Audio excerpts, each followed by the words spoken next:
I had to get me a few more things at Walmart this morning. I just got back from picking them up.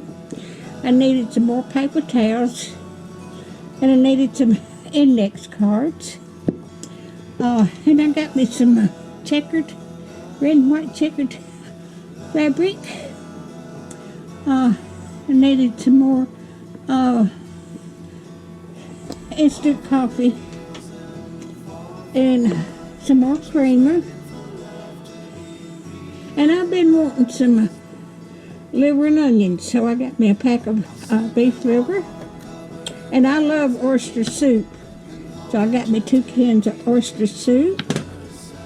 And I needed another can of mushroom soup. And I needed some crackers for my soup. So, I'm gonna finish fixing the cozy coffee for my family. And I ordered me some pint jars, and Walmart was out of them, but I remembered I had some in the garage that's brand new. I bought several years ago, so I'm gonna use them.